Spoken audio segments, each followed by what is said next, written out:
You found a time machine? No, no, you're just talking a lot of pish, so you are.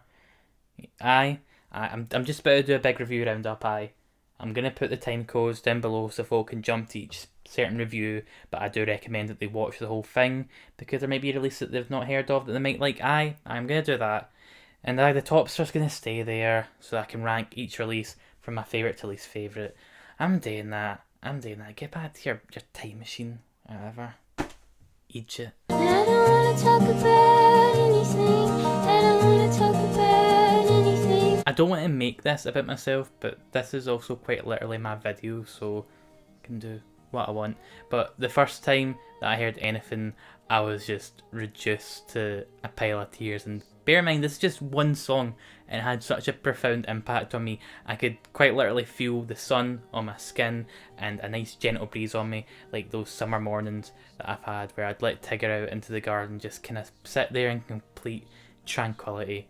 And sadly, Tigger passed away between the last video I did and this video. She was actually in the last video as well. It was proper being a cute wee actor. It's like almost like she knew something was coming up. But miss you a lot, Tigger. Back to the album itself, and yeah, Adrian's ability to create these minimal, beautiful songs with just an acoustic guitar is only matched by her lyrical prowess, where she can just create these super specific lyrics that touch on existentialism, sorrow, romance, in just these ways that are just completely profound to me. The lyrics, by the way, songwriters don't owe anyone anything, but almost feels like Adrian sets herself a task in order to create at least 5 lyrics per album that just leave you in complete and utter awe. And songs is no different. This album just goes to show that she will go down as one of the best singer-songwriters of this century, and quite possibly ever.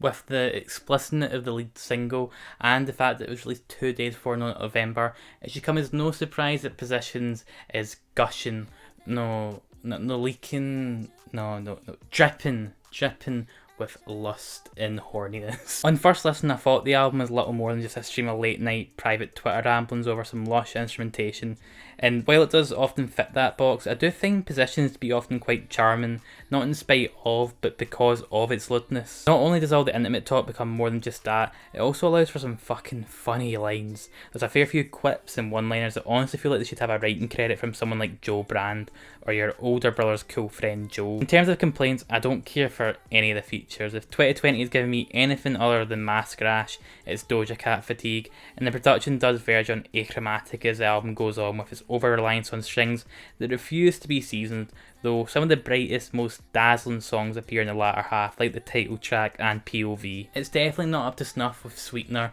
or Thank You Next, but it's not a fall from grace either, though it will definitely not make it onto your work playlist.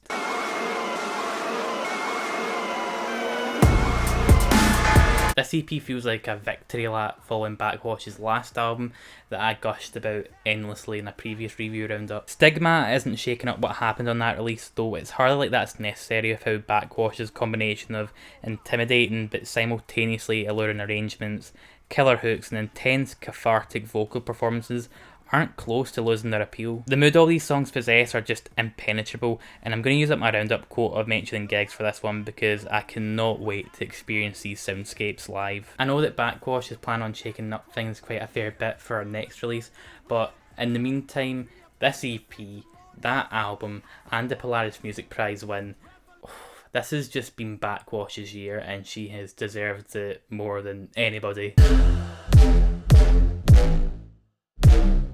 I swear I'm completely sober here, but do you ever just look at something like a pen, and even though you know what it's made up of, plastic, ink and all that, you're just completely taken aback by the fact that it exists. This Come On Have a Go release is a similar situation where, despite being able to point at a song like Rains or Angel and tell what they're made of, I can observe a kind of Clarence Clarity and James Blake influence respectively, I'm just floored by the duo's execution. I think it maybe comes down to the ambition Ben and Gabe possess.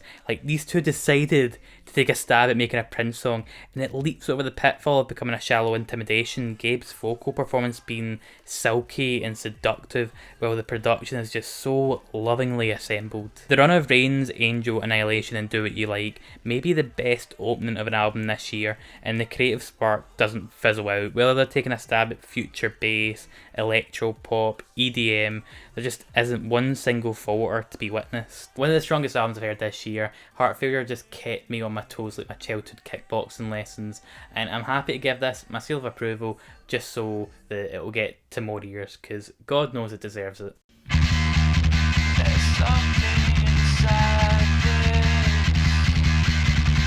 I don't think the Deftones 2016 album Gore was all that bad, at least not compared to what other fans make of it, but with this new one, Ohms, we come to find that we could have had it so much better, to the point where the glory days of White Pony aren't out with our reach. There's plenty to unravel on this album, and it varies in its stature. There are isolated instances like Pompeii and its correlation between that atrocity and the current wildfires we see ripping through various countries. Then you've got the grander visions of creation and destruction that pull from texts like the Urantia book, as well as personal experiences like Chino Moreno's Therapy. When you take all of that into consideration with the sonic ambition here, the band mustering up these claustrophobic and antagonistic environments like their instruments are embellished with some prehistoric magic gems. Ohms is easily one of Deftones' most creative and ambitious records, and to me, one of their best. I just went for a shower before this video, but that riff on Radiant City is so dirty that I'm gonna have to pop back in, so I'll catch you in a few seconds.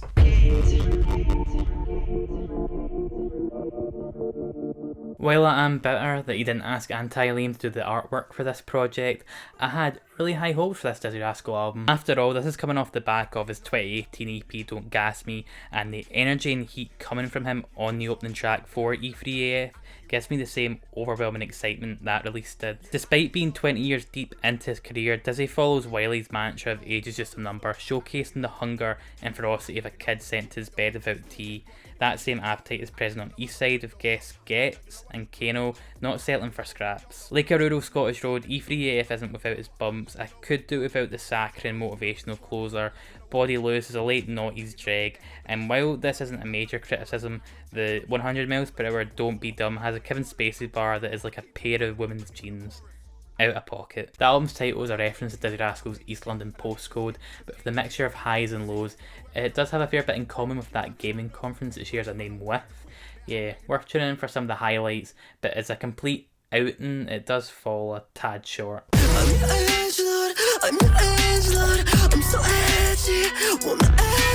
Spoiler alert, but I was a bit of a fan of Dorian Electra's last record, enough that I named it my album of the year for 2019, so to say I was hyped for My Agenda would be an understatement. Dorian's love of playing with internet and social taboos is still clear as day, but is taken to its illogical conclusion.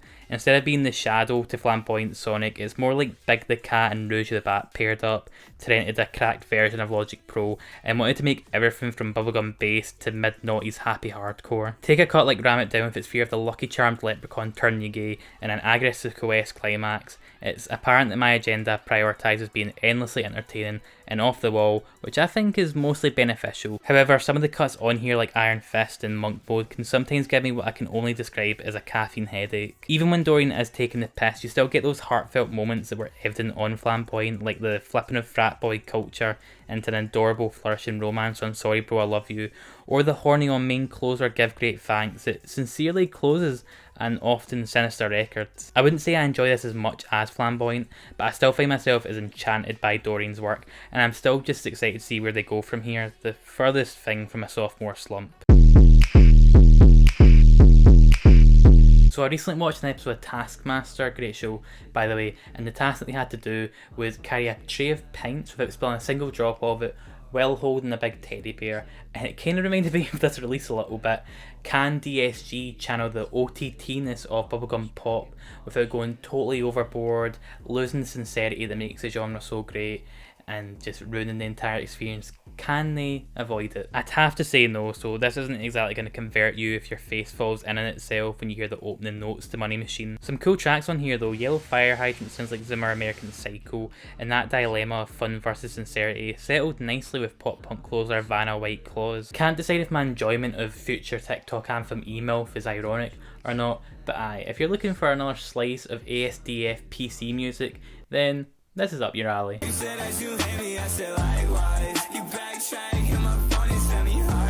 Part of the lowercase unnamed emo rap collective, this does remind me a fair bit of two of my favourite 2020 projects, that being Punk 2 by Breakins and Things Happen It's Okay by From the Heart Project. That should give you some insight into the kind of sounds that await you on here, and while I wouldn't say Eric Doe is pushing them any further or presenting them in an unexpected manner, he really do be thriving under all these sugary sweet synths and metallic percussion like he's recording in Willy Wonka's kitchen. If you're not a fan of any of the artists I've mentioned, then Koa isn't going to convert you, but if you've already spent most of your 2020 listening to this clique of angsty, erratic adolescents, then you'll most certainly eat this up. It would be easy for somebody to call Get to Heaven a vibrant albatross around everything's neck, because it will be what every future release is compared to. It is their crowning achievement, which leaves me with the task of having to address it just now. Is this new album as good as Get to Heaven?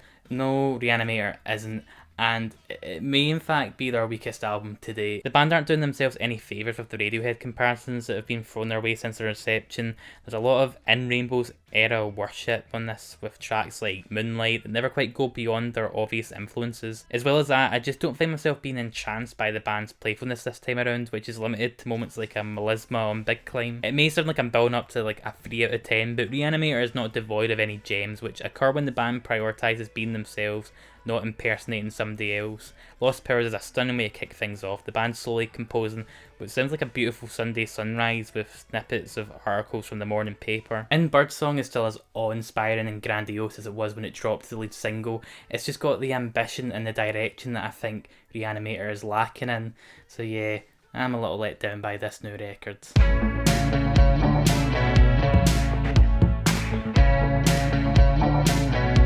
I want to lead with this.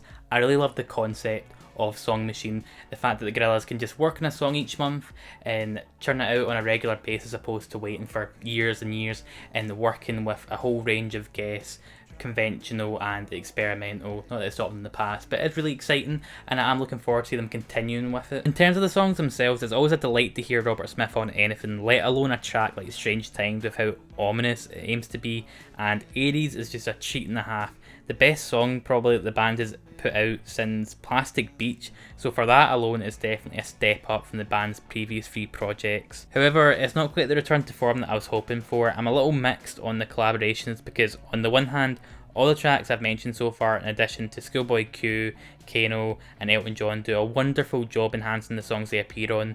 Then you have the flip side. St. Vincent is so bloody drab, and I'm just going to accept that Beck isn't going to convert me back to being a loser. Much like how Song Machine feels like more of a playlist than an album, I will be using Song Machine to kind of like take different songs away from it without coming back to the whole thing, you know, Aries and Strange Times and a few other songs that I mentioned.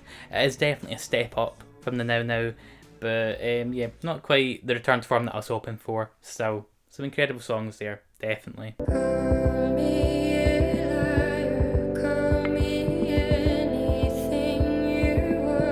I was first made aware of Haley Blaze thanks to my girlfriend, and as of Saturday, fiance, Mary, who showed me her YouTube channel, and I know that if I talk negatively about this record that she may very well break my knees, but I did honestly enjoy Below the Salt a fair bit. It wears its influences on its sleeves like your 5-year-old nephew wears pasta sauce on his brand new white shirt after an outing to Frankie and Benny's, but when this metaphorical sauce is hazy, Cocteau Twins dream pop and Mitski-esque lyrics about hopeless romance, and I find it hard to complain too much. I would love to see more songs in the style of Firestarter. It just feels a lot more weighty and ambitious, and it does really just shake off all those aforementioned inspirations, which can sometimes be a little frustrating. There's the song Too Good, which I do quite like, but it is like big Mitski Nobody vibes to the point where it can be a little distracting. But yeah, I do not have a hard time recommending this at all to anyone looking for some warm singer-songwriter tunes. This album here, which I'm not going to attempt to pronounce just to save myself the embarrassment, isn't Haunted Disco's first rodeo, but is my first taste of their music. I'm a little torn on it. There's definitely an intent to be a little spooky, a little mysterious and otherworldly. What can you expect from an album released on Halloween? But I feel it doesn't always land due to some abstractness on a handful of songs, all of them being in the opening run. Most of the ones I found myself enjoying, like Sunday and Conway, felt a bit more expanded on, a lot more immersive compared to something like Overture or Shadows that are a bit too vague for me to latch onto. I would still recommend this album though, if only because this hypnagogic ambient music is really an acquired taste, and the lo-fi charm to it did really beckon to me. I would really like an album that was more full of songs like Sunday. That would definitely be a bit more up my alley. That's the sound of the gun going bang bang. A year never passes without a beloved act disappointing me, and IDLES have sadly joined the club along with Arcade Fire and Block Party. The opener to IDLES' third album is like your granny being woke up to the sound of her dentures glass falling off the sideboard. A lot of noise, but no bite. I thought that was the lowest IDLES would go, but getting to anxiety felt like I was swan diving into a kiddie pool. Genuinely wouldn't be surprised to see a songwriting credit from Pixelated Bo or Drill with those lyrics. I don't want to gatekeep, but IDLES Punk membership seems to come to an end, and I'm speaking purely music wise. There's an argument to be had about having political music free of jargon that cuts right through so that you can resonate with a broader audience, but you are able to do that without talking to them like they've got a finger stuck up their nose. See what IDLES' current trajectory reminds me a lot of? The band Slaves. Granted, they were caught off their pants down fairly early on and didn't really release anything as great as Joy is an Act of Resistance, but no amount of stitching or duct tape is going to stop IDLES' tattered belt from falling apart. A real disappointment. When you're kicking your album off with an homage to 5th generation gaming consoles boot up screens, then you've already got me in the palm of your hand, but Jiafeng was not content just doing that and has provided one of the most vibrant, energetic and just most fun albums I've heard all this year. I could easily sell you on this album based on its own merits, but Jiafeng is still up and coming, so in order to reel in some new ears for this, if you consider yourself a fan of PC music and hyperpop, then you owe it to yourself, as emotional dance music sounds like if Hannah Diamond was asked to score the soundtrack of a Dance Dance Revolution reboot. Just the epitome of joy. With it coming up to winter, you're going to need that vitamin D to keep your spirits high. You can take a daily supplement for it, or you could just listen to emotional dance music and just get your whole season's worth in about 30 minutes. You fall asleep on the couch with the TV on. With each twitch, the remote changes the channel from MTV to late night Cartoon Network. Each sound penetrates your dreams, sometimes in nightmarish fashions, other times quite comedic ways, but at no point is it in a way you could ever anticipate. It keeps you on your toes, and even though sometimes it can be quite goofy, at no point is it anything short of evocative. You are now listening to Mouth Dreams. And yeah, it's pretty good. It's pretty good. I like this a lot. Gotta perk up, man, I think I need a coffee. So that problem quick when I sniff your front door key. Scottish grime is hardly an anomaly, but it is kind of treated as more of a novelty than anything, sadly. But the tide may soon change with Nova, who just recently won Scottish Album of the Year with Re-Up. I didn't find it too difficult to figure out the allure of this release. The tales Nova spins and the detail she goes into often remind me more of Shy Girl than her grime contemporaries, especially on the track Back in the Day when she's going on about the abusive figures that lurk both around corners and in plain sight. While I do have my gripes with this release, I do think that the mastering could be a little bit better. I was fiddling with the volume a fair bit, and I do think that the hooks could be a little bit better. I usually rely on grime to come through with them in order to really pull me in. This isn't a Mercury Prize situation where often you're left sort of befuddled why it even won in the first place. I'm just very excited to see what Nova does next. Sorry to call you in, I needed a helping hand. Broken the zip again, broken the zip again. When I was back home during the summer, we went down the old neighbourhood that I used to live on pretty much from the moment that I was born up until 12 years old, and there's just all these houses were torn down, just weeds perforating through the concrete. It was a really quite creepy sight, especially because I was just flooded with all these memories of playing Kirby and just messing about with random junk that was lying about, like it was our toys and being told to be back home before the big lights came on. It's no surprise that I put on Brick Body Kids Still Daydream soon after this, a record that encompasses events like these from the socio-political all the way to the sentimental. It's a record that confirmed Open Mike Eagle to me as a Michelin star rapper, one capable of cooking up an experience that you'd stay on month-long waiting lists for. Anime, trauma and divorce may change its focus on the downfall of Mike's personal life, but the quality doesn't take a dip. His approach really reminds me of how, as I was saying before, me and my pals at my old home would make use of broken bikes and scrappy trampolines just to get by. Just replace that with episodes of JoJo and Evangelion just for a bit of guidance. The assessments that Mike makes are often impressive, and there's bound to be one line that will stop you in your tracks due to how it resonates with you that you'll just be contacting your local tattooist about. For me, that would have to be the refrain of "It's October and I'm tired" at the end of every verse on Earth and Ends last year. These are some tongue-twisting lines, what the fuck was I thinking? It can be a pretty challenging listen, but there's definitely an element of things will get better amongst all of the pain on display, which makes this resonate with me a fair bit. If this whole gushing personal essay segment didn't make it clear already, one of my favourite albums of 2020, a real album of the year contender. And I started freaking out like I was way too stoned. I'm really enjoying the current trajectory of Pup. They seem to be getting a bit more mature with their lyrics, and the performances still very exciting, kind of what you come to expect. Maybe I'd like to see that kind of stirred up a bit more, but I think this EP was essentially just a bunch of B-sides from their last release, Morbid Stuff. So as far as I'm concerned, I like it. There's nothing really surprising here. If you like Pup, you have a good time with it. I need reminders of the love I have.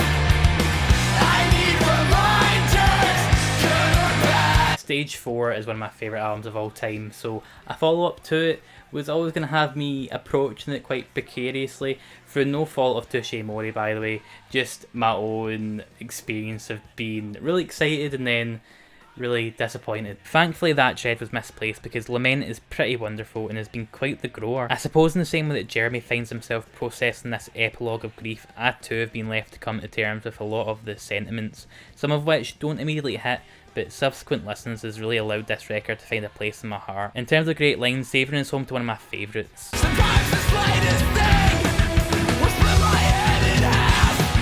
A cricket picture frame or the volume of a laugh. The title track is absolutely glorious, despite focusing on being let down. I come back to it whenever I'm needing a cleansing, angry cry. The central theme of finding happiness despite the temporariness of everything is just an interesting one, and Touche Amore really execute it well. As much as I like them, I don't really feel too positively about the inclusion of Manchester Orchestra on Limelight, but that's it in terms of my complaints about this record. Touche Amore have not lost a drop of that energy and emotion that has made their music such a paving for me. Oh my god, did you call me baby? Maybe. Is that okay? Yeah, it's cool. I liked it. Cool. There are as many grey hairs in my head as there are think pieces about TikTok and its impact on music and how it affects our consumption of it, but I would like to thank the platform for bringing this Will Joseph Cook EP to my attention. I will admit that I think it peaks as soon as it starts with the eponymous track, but during these glum autumn and upcoming winter days, I will not turn my nose up at this delightful slice of sunny indie pop. I especially dig those strings that appear during the second chorus. This choice is usually shorthand to make something sound more cinematic, but I can't deny that it works, and the climax, as memed as it is, remains to be utterly charming. Like I said before, Be Around Me is the best track on here and something to feel good about. While not bad, doesn't do much to keep the momentum going. However, Driverless Cars is a sweet ending, full of those indie quirks that any Alt-J and Bombay Bicycle Club fan will fawn over. If you're in need of a little serotonin boost, then this is the EP for you. And with that, another review roundup has come to an end. If there's a 2020 release that you want me to check out, then make sure to leave it down in the comments below in time for my big final one that I'm doing in December. Links to my Twitter, Instagram and Patreon, which is how you can support the channel and get your name somewhere here, can be found down in the description below. But thank you so much for watching, and as always, stay safe and stay hydrated. Hello? Uncle Pitbull, what is it? A time machine?